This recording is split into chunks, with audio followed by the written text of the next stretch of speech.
Oh, you can't even see that, can you? There it is. The Sierra Designs Cloud 35. First impression when I got this at the beginning of the season, in April I think I got it, I thought gimmicky, but I could see some usage in it. A little bit heavier than some of the other bags I was using.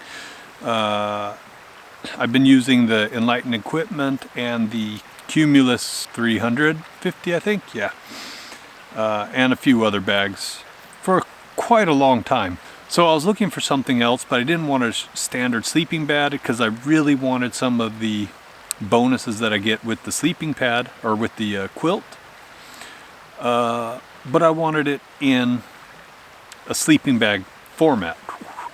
The Sierra Designs Cloud, I decided, well, I'll give it a try. It's a few grams heavier. It's 50 grams heavier than my standard sleeping bag that I've been using, the Enlightened Equipment or the Cumulus Quilt 350. They're roughly the same weight at about 650, 660 grams in stuff sack.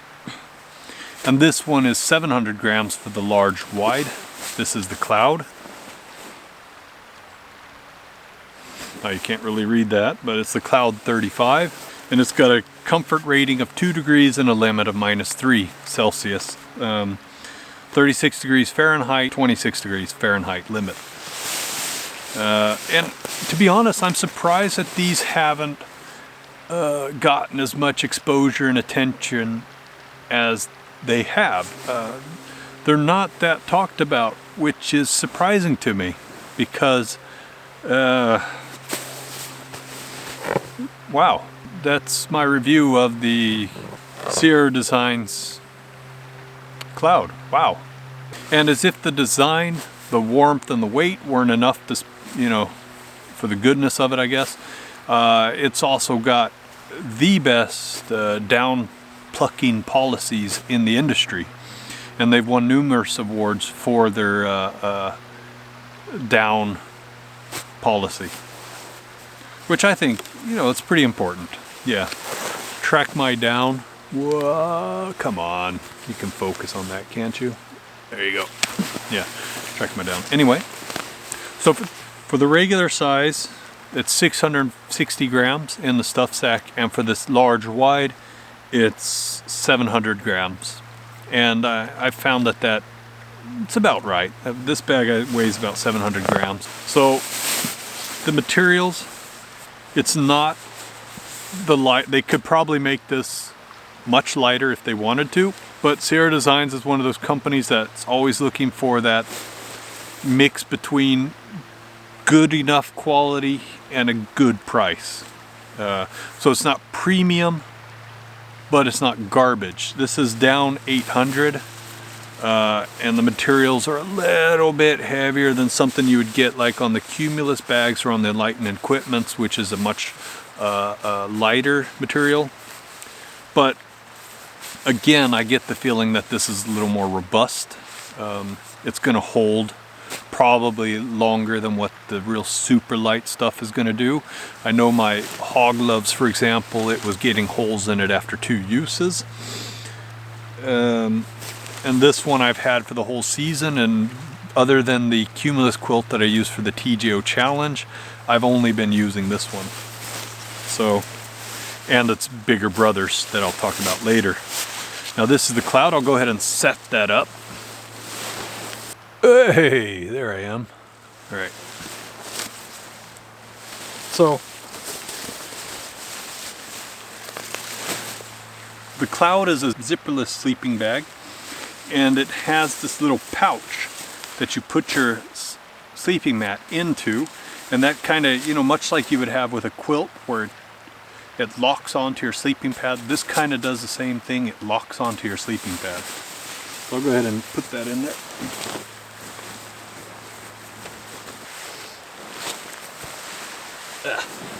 And there you have it. So now it's buckled down onto the sleeping pad. You can see how that kind of just buckles in there. And zipperless. So much like a quilt, you know, you can just kind of climb in and climb out, and actually find it easier to get in and out of this than any quilt. I don't have to buckle anything down. I don't have to make sure that everything's in there. And it doesn't matter how I toss and turn during the night, I'm going to stay warm in this. And I'll go ahead and show that. Oh. Yeah, so you just open that up.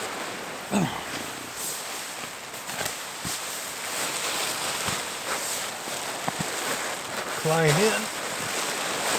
Oh.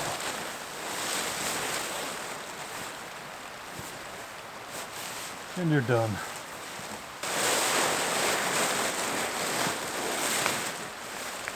This is great for side sleepers. I personally just kind of do circles around in my sleeping pad all night. I'll sleep on one side. When that starts to hurt, I'll turn to the other side. When that starts to hurt, I'll lay on my back. When that starts to hurt, I'll lay on my stomach. And I just kind of move around. And this bag is fantastic for that. And one of the features I like about this,